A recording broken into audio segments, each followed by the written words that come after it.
cercle. Pour vous, comment a commencé cette histoire? Est-ce que vous pouvez nous parler du début du projet? D'où est venue cette idée de lancer le cercle? Non, c'est sur un peu un coup de tête. On avait envie d'ouvrir quelque chose. On ne savait pas si c'était un bar, un café. Et en fait, il y a eu l'opportunité ici quand il y a eu la liquidation judiciaire. Du coup, on a dit, on se positionne. Si on l'a, tant mieux. Si on l'a pas, on continuera. Soit elle continuera encore à jouer au basket, soit on essaiera de chercher autre part, ou soit à l'étranger, soit en France. Et au final, on a eu l'acceptation d'ici. Donc on a dit, allez, feu maintenant. Retraite et feu. C'était du Covid aussi. Oui, c'est le Covid qui a aidé la fin de saison de basket. Donc du coup, on savait qu'on ne savait pas combien de temps ça allait durer. Et après, on a vu qu'on a eu l'offre acceptée. Donc on s'est mis dans tout ce qui est papier, création de cocktails, on va dire, dégustation de cocktails surtout. Et puis après, feu, c'était parti quoi. J'ai sacrifié ma carrière pour rester vraiment. Oh, pas de carrière, de l'ordre aussi quand même. Ça a commencé en quelle année du coup? Septembre 2020, du coup en plein Covid, juste après le premier confinement. Donc on a ouvert 2 mois. Pile. Ouais, pile. Et on a fermé 7 sur la première année. Donc c'était un peu compliqué, mais ça a été long surtout, parce qu'on ne savait pas quand c'est qu'on allait pouvoir rouvrir. Donc, mais après, une fois que ça a rouvert, touche du bois, mais voilà, ça part comme ça et puis c'est très bien pour l'instant. Quand on lance un nouveau projet comme ça, est-ce qu'il y a eu des peurs? Est-ce que ça a été, c'est pas évident de se lancer dans la vie entrepreneuriale? C'était pour vous tous les deux un début dans la vie entrepreneuriale? Ouais, moi c'est la première fois que je suis patron. Et là, Moi je jouais qu'à le basket dans ma vie, donc ouais. donc, c'est la C'est première fois que je découvrir suis le patron. travail. C'était Et vrai. ouais, t'as toujours un peu d'appréhension. Est-ce que ça va marcher? Est-ce que tu fais les. Bon, après, c'est aussi une carte sur tout ce qui est carte. Est-ce que tu vas mettre des produits que tout le monde va pouvoir consommer? Est-ce que c'est pas trop cher? Est-ce que c'est pas assez cher? Voilà, il y a plein de. Après, en ouvrant un Marmande, on avait quand même un peu une certitude qu'on aurait du monde. Sachant que moi j'ai joué ici, j'ai quand même tous mes proches qui sont ici. On n'avait pas forcément peur qu'on ait personne. On avait peur un peu qu'il y ait trop de monde. Ce qui est arrivé d'ailleurs. Ouais. Oui. Oui, ce qui est arrivé. Mais voilà, après, tu as toujours des appréhensions et tu te reposes toujours des questions. Et même à l'heure actuelle, on se pose toujours des questions. Qu'est-ce qu'on peut améliorer? Qu'est-ce qu'on peut faire de nouveau? Après, on essaye aussi de se canaliser et pas partir partout pour essayer qu'il n'y ait pas non plus. Que l'identité du bar reste l'identité, quoi. Qu'on n'aille pas un peu prendre des choses, soit chez des confrères, soit des concurrents. Donc, voilà, on reste sur l'identité du cercle et pour l'instant, on se pose des questions, mais ça va. C'est pas évident toujours. Pour toi, Camilla, ouais, d'avoir commencé ça, c'était comment? C'était difficile, les débuts?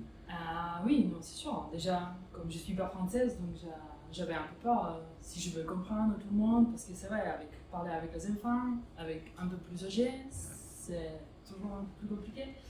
Mais après, oui, c'était cool quand c'est ton truc. Il faut en fait, t'as pas le choix. Eh ouais. Il faut que tu t'arranges, ça, moi j'étais habituée. Donc D'accord. ça, c'était chouette. C'est une bonne expérience, ouais. On apprend tous les jours, c'est vrai. C'est sûr. Du coup, pourquoi vraiment Marmande? Thibaut, toi, tu es originaire d'ici. Est-ce qu'il y a eu d'autres raisons qui ont motivé votre venue à avoir cette envie de s'implanter sur Marmande? Moi, je voulais qu'on reste en Italie, Ouais. mais c'était pas possible par rapport au Covid. Mais après, comme on a dit, c'était une signe, c'était une opportunité et ça tombait comme ça. Donc on a dit, moi j'arrête et on se lance dans ça. On va voir si on va continuer jusqu'à 60 ans. Mais je pense pas.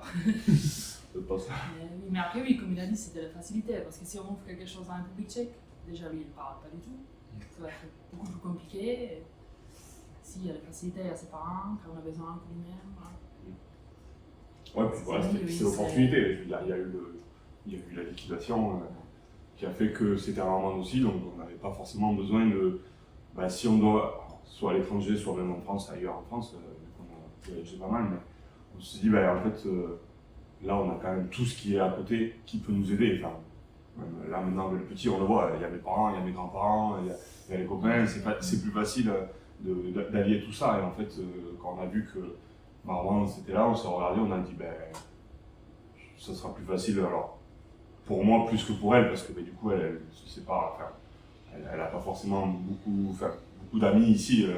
Ses amis sont plutôt chez elle. Donc, mais après, on a dit, allez, feu, parce que là, on n'aura peut-être pas beaucoup d'opportunités comme ça dans cette ville-là.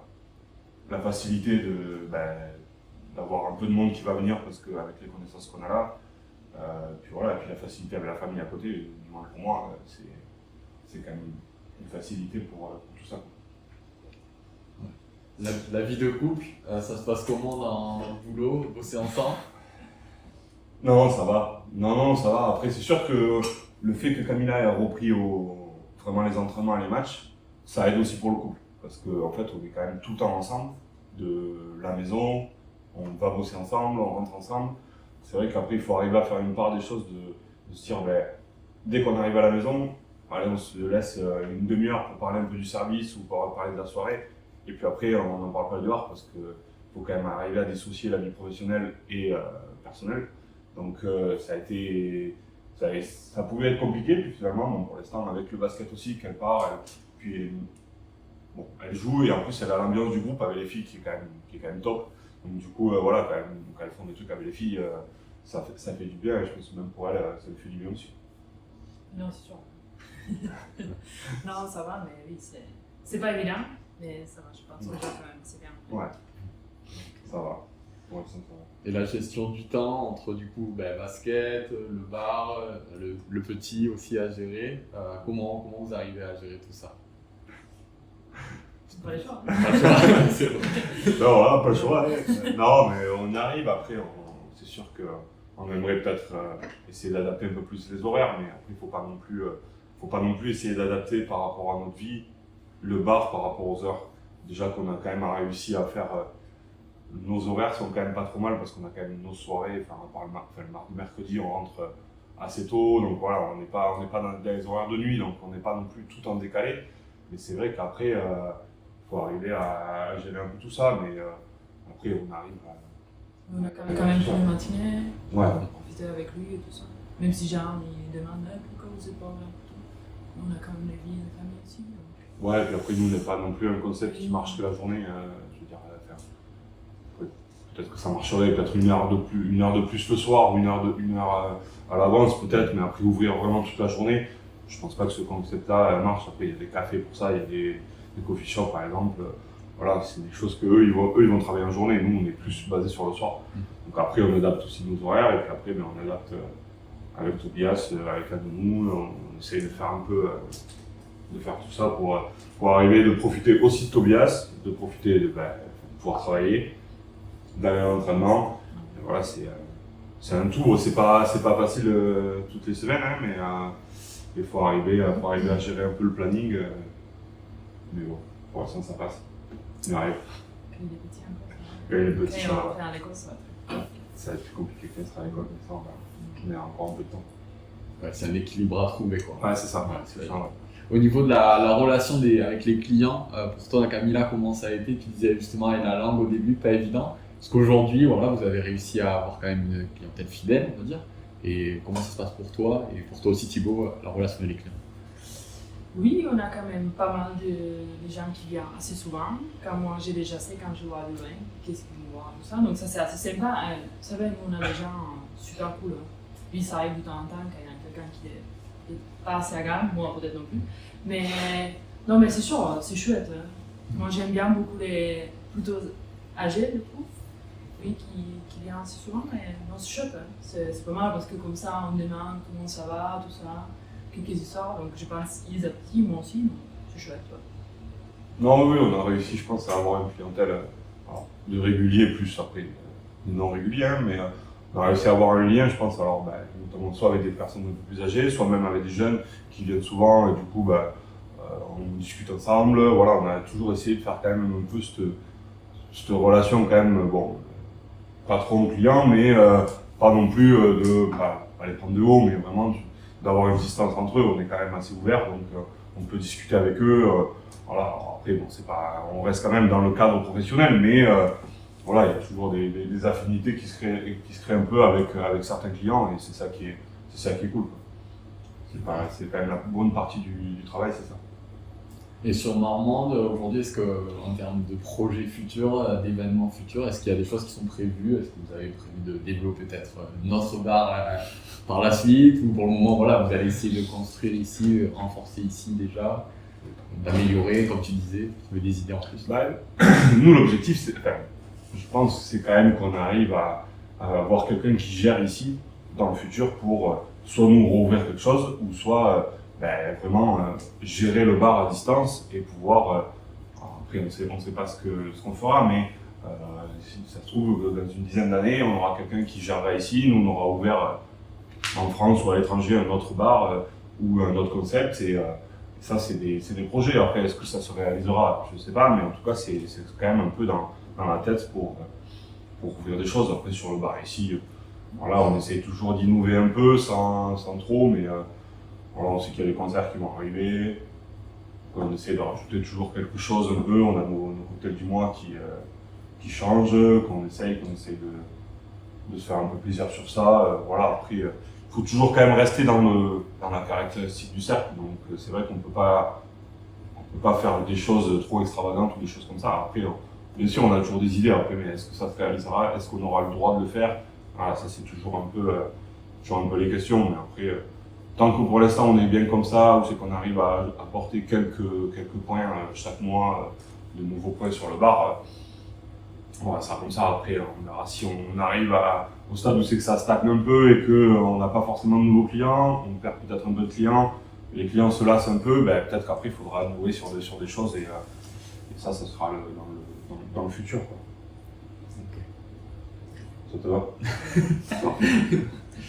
Bon, du coup, on va parler un peu basket. Tout d'abord, déjà, comment vous êtes rencontrés? Est-ce que c'est sur les terrains? Comment ça s'est fait cette rencontre?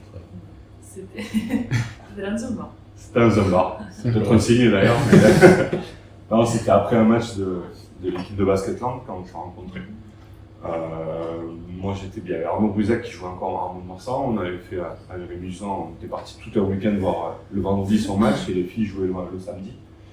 Et du coup, bon, on était parti pour faire un peu la fête, ce qu'on a fait d'ailleurs. Et après le match des filles, on était invités au match des filles, donc on était allé voir le match. Et puis après, les filles allaient dans un bar sponsor du club, et du coup, on se retrouvait là-bas tous. Et il y avait l'équipe un peu de Mont-de-Marsan de basket et les filles de Basketland. Et puis après, du coup, vu que tu as quand même un point commun avec le basket, voilà, tu discutes un peu avec. Et puis, au fur et à mesure. En anglais. En anglais, ouais. C'est pour ça qu'on avait fait un peu la fête. Sinon, c'était compliqué. C'était compliqué de se parler. Mais voilà, et puis après, on s'est revus plusieurs fois, et voilà. Et là, on en est là. 8 ans plus tard, ouais. Donc voilà, c'est ça un peu la rencontre, quoi. Bon, on va pas faire tous les détails non plus, mais c'est la rencontre, elle est comme ça, on va dire. Okay. Toi, Camilla, au niveau de ta carrière basket, pour ceux qui ne connaissent pas forcément, est-ce que tu peux revenir un peu sur ton parcours? Où c'est que tu as commencé et ensuite jusqu'à aujourd'hui, on va dire. Ouais, j'ai commencé quand j'avais 10 ans, 11 ans, à une petite ville pas loin de Prague. Voilà. Et je savais depuis le début je ne veux pas trop rester à la maison. Donc ouais, je m'ai entraîné pour. Après, j'ai parti à Prague signer mon premier contrat pro quand j'avais 16 ans. Donc, je jouais un peu en République tchèque, j'ai parti en Slovaquie et on a joué en fait contre Basketman à Eurocoupe. Et j'ai fait les 2 bons matchs. C'est le coach qui m'a choisi. Et c'était en 2013, je pense, j'ai signé mon premier contrat en France avec Basketband. J'ai resté 3 ans. Donc les dernières années, on s'est rencontrés tous les deux. J'ai parti à Toulouse. Quand on a fini dernière, on a descendu. Après, j'ai signé à Veneldas, on y a gagné le championnat. Donc c'était en fait on a joué en Euroleague et tout ça. Et après, on est parti à un étranger, en Hongrie. On a revenu en Landerneau. On a reparti en Italie. Et j'ai signé au gars. Comment ça fait justement pour toi, ça a été de passer du statut de professionnel à jouer à un niveau amateur? C'était très dur. Au début, c'était très dur. En fait, moi, je pense que j'étais pas prête du tout, en fait. Déjà dans ma tête et tout ça. Non, c'était dur. Ouais. En fait, je pouvais pas imaginer parce que déjà, j'ai jamais vu ça. En fait, j'étais habituée à m'entraîner 2 fois par jour. Ici, c'était 2 fois par semaine. Voilà. Déjà, la prépa, on est revenu et on était 5. Donc, voilà, pour moi, c'était on commence 15. Il y a tout le monde qui arrive à 15 ans là-bas. Ah non, moi, plus ça, moi, je suis à vacances. Moi, ouais, après, c'est normal. Après, moi, mais je ne connaissais aussi, pas en fait. Donc, ça, c'était vraiment les maintenant. Et moi, j'étais peut-être contente quand il y avait du Covid et la saison s'est arrêtée. C'était dur, vraiment, c'était dur. Et après, quand l'année dernière, quand j'étais enceinte, en fait, j'ai compris, comme j'étais plutôt à la partie de assistant, en fait, travailler avec les filles, en fait, non, il faut. Tu vois, les filles, ils ont en fait jamais appris ça, donc il faut que tu expliques, il faut être patiente, tout ça. Donc c'est vraiment mettre la tête dans ça, c'était dur. Ouais. Mais maintenant, c'est bon. En fait, j'ai apprécié. En fait, oui, ça m'énerve de temps en temps quand en fait, les trucs qu'ils ont logiques pour moi, ils n'arrivent pas à faire. Mais après, je me suis dit, ah mais non, en fait, tu peux pas être comme ça. Il faut leur apprendre, faut leur dire. Oui, voilà, ils n'ont jamais vécu ça. Donc, mais c'est chouette, moi j'aime bien. Franchement, là, un groupe, elle marche super bien, même avec Vanessa et tout ça. Si c'est pas comme ça, je pense que je vais pas reprendre après Tobias. Mais ça marche. Voilà. Bah oui. On espère. Vous avez perdu que match, donc ça marche. Et toi, Thibaut, au niveau de ta carrière, donc forcément, tu as commencé ici, mais après. C'est le mot carrière, mes années un peu basketball. Ouais, mais moi j'ai commencé à 15 ans, ou 14 ou 15, au BBM. C'est minime, deuxième année, je crois. Et on avait fait une fusion avec les Javets parce qu'on n'était pas assez de chaque côté. Donc on était en pré-région, je crois. Donc là, j'avais jamais touché un ballon de basket. Je suis sorti du rugby, donc. Mais bon, physiquement, le basket me correspondait un peu mieux que le rugby, on va dire. Et après, je suis parti au GAB parce que les cadets étaient en région. Du coup, j'ai fait 3 ans de cadet. On avait fait 2 quarts de finale de région et une demi-finale de région, je crois. Et après, j'ai intégré le groupe N2 sur la fin de dernière année cadet, à m'entraîner un petit peu avec. Et après, j'ai joué 2 ans avec eux. Je faisais la doublette avec la N2 et la 2 qui était en promo, je crois. Et on est monté sur la première année en honneur, c'est ça, ou c'est le vert, on est monté en R1. Et après, je suis parti au BVM juste après, parce que je manquais un peu de temps de jeu. Après, on avait une grosse équipe à Milan qui jouait les playoffs ou qui essayait de jouer le top 3. Donc c'était un peu plus compliqué d'avoir du temps de jeu avec des gros joueurs à l'intérieur comme les mythiques du club, Kader Boulefa, Nicolas Laurent, Rémi Envie. Donc du coup, pour se faire sa place, c'est un peu compliqué. Donc du coup, je suis parti pour avoir un peu de temps de jeu et au final, j'en ai eu de suite un peu plus parce qu'après les objectifs étaient pas les mêmes qu'à Milan. Donc ça permet de faire jouer, d'intégrer un peu plus les jeunes et de prendre un peu de temps de jeu. Donc, et après, je suis resté 7 ans, je crois, au BVM. Et puis après, j'ai suivi un peu Cam. On est parti jouer à Lille, enfin à côté de Lille. Moi, j'étais en N2. Après, on est parti en Hongrie, mais là, j'ai pas joué parce que je me suis fait opérer de la cheville. On est parti à Brest. Là, c'est pas très bien passé à Brest. Et en fait, j'ai intégré de m'entraîner avec les filles pro, donc avec Landerneau.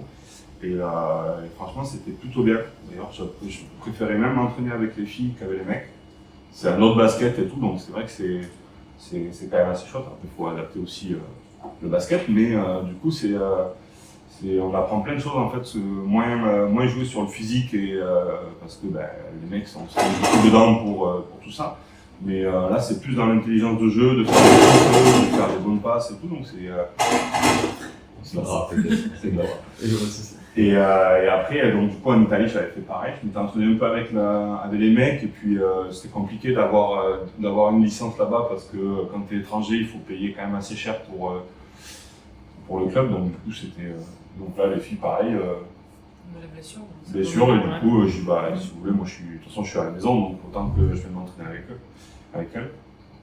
Et du coup, voilà, c'est assez Ça Donc fait on a 5 pas carrières. travaillé ensemble, mais on a joué ensemble. Ouais, Faut dire. on était au fin fond de l'Italie et on était tout ensemble et on s'entraînait ensemble. Donc, Pas de repos. pas de repos, ouais. Mais non, après voilà, après quand on a rouvert ici, bon, on avait décidé que Cam voulait un peu plus jouer pour aussi après faire un peu une coupure et faire une adaptation et pas trouver des amis, c'est pas le mot, mais intégrer un groupe et avoir aussi des relations hors, plus mes amis, donc que ça fasse aussi. Et puis après, le départ, voilà, c'est toujours un peu plus compliqué de s'entraîner parce que les matchs les samedis soirs, on ne peut pas faire parce qu'on est ouvert. Donc les entraînements, tu vas en penser. Là, par exemple, si c'est les mardis, si Cam va s'entraîner, moi je ne peux pas aller m'entraîner parce que on est ouvert. Donc voilà, c'est toujours un peu plus compliqué. Mais après, pour l'instant, j'ai pas trop envie. Je sais que là, je profite avec le bar et je profite de Tobias. Et après, on verra. Ça se trouve que s'il se met au basket, peut-être que. Ou quand tu arrêteras, peut-être que je reprendrai un petit peu. On va voir, ça dépend. Justement, là, Camilla, tu nous parlais de la relation avec les filles. Est-ce que tu peux nous parler de cette construction d'amis aussi, quelque part, de trouver un groupe? On sent que vous êtes vraiment tous très proches. Oui. Comment ça se passe dans la vie de groupe? En fait, je pense les premières années, plein de Covid, donc on avait avec les coachs, c'était pas super bien, je trouve, l'équipe, c'était pas ouf, ouais, c'était dur, mais après on a joué 4 matchs, donc c'est... Mais en fait, je pense quand Vanessa est arrivée, la groupe, l'année dernière c'était encore un peu plus compliqué, mais cette année ça marche super bien. Les filles, ils ont un petit bossé, voilà, ils ont vu ça marcher, donc ça fonctionne, ouais. C'est pas mal, on fait beaucoup de choses ensemble. Si on peut sortir, il vient quand même assez souvent boire un coup. Après le match, il sort tout le temps, ou il fait, je sais pas, les repas, tout ça. Donc je pense que ça aide aussi. Hein. Il y a vraiment les groupes qui vivent ensemble. Ça, je trouve que c'est important, parce que ça peut remplacer les talents aussi. Ouais, c'est l'envie. Ouais. Et là, une superbe saison, puisque du coup, la montée en 3 est déjà actée. Comment tu vois cette montée-là pour l'équipe? Est-ce que tu penses que voilà, ça va être un projet intéressant? Oui, je pense, mais après oui, c'était assez facile. Oui, on a quand même fait quelques matchs ça, mais oui, finalement on a perdu un seul match. Donc maintenant, trouver une motivation, je pense que ça peut être un peu plus dur, même s'il y a toujours quelque chose à jouer. Mais oui, on a regardé un peu les résultats, même les niveaux NF3, je pense que c'est pas les grosses différences. Donc je pense que même l'année prochaine, on peut faire quand même une belle saison. Même si on ne peut pas trop imaginer comment ça va se passer, mais moi je pense qu'on peut jouer milieu tableau tranquille. Ok.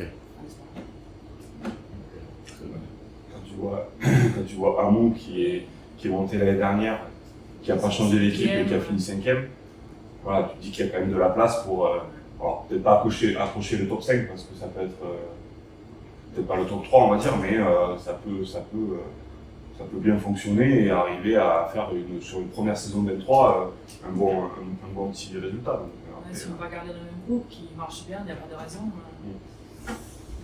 je pense que ça peut le faire. Hein. Donc toi, tu continues la saison prochaine? Je vais continuer. Ok. Je vais faire tous les matchs. C'est l'annonce. C'est l'annonce, on va le mettre. Ouais. Je continue. Je vais continuer. C'est aussi sûr, je ne peux pas aller abandonner. Au moins une année de plus avec la N3. Et si on va monter, hein. D'accord. Faut se mettre des objectifs. Ok, très bien. Justement, maintenant, qu'est-ce qu'à vous deux on peut vous souhaiter concernant notamment par rapport au bar et votre activité aussi basket, notamment pour toi la Camilla actuellement. Qu'est-ce qu'on peut vous souhaiter à tous les deux et puis aussi pour votre vie de famille, qu'est-ce que vous souhaitez? De la santé déjà. Santé, et après non. Après le souhaiter c'est que ça continue comme ça. On va dire, on est bien en ce moment, même que ce soit personnellement et professionnellement, ça se passe bien. On a toujours du monde qui arrive. L'été va arriver, donc ça veut dire qu'on va remplir un peu plus les terrasses et tout, donc ça va être. Je vous souhaite bonne chance surtout, plus de boulot. Mais non, voilà, après, c'est bien en ce moment, et voilà. Basketball parlant, ça se passe bien sur la fin de saison et pour aller chercher les titres qu'il peut y avoir, parce qu'ils sont quand même en course pour 3 titres encore, pour 47, pour Sud-Ouest et champion de Prénat. Donc Son parent, que ça continue comme ça s'est passé cette saison, quoi. Enfin, pour elle. Ouais, et voilà. Ouais, oui. Santé. Santé, c'est Santé. le plus important. Ouais. Bien sûr. Et après, oui, garder les. Il n'y a pas de raison. Mais ouais, pas de raison. Ok, parfait. Juste un mot de la fin. Peut-être quelque chose à dire aux gens qui vont regarder cette vidéo, et que ce soit par rapport au cercle, au basket ou quelque chose.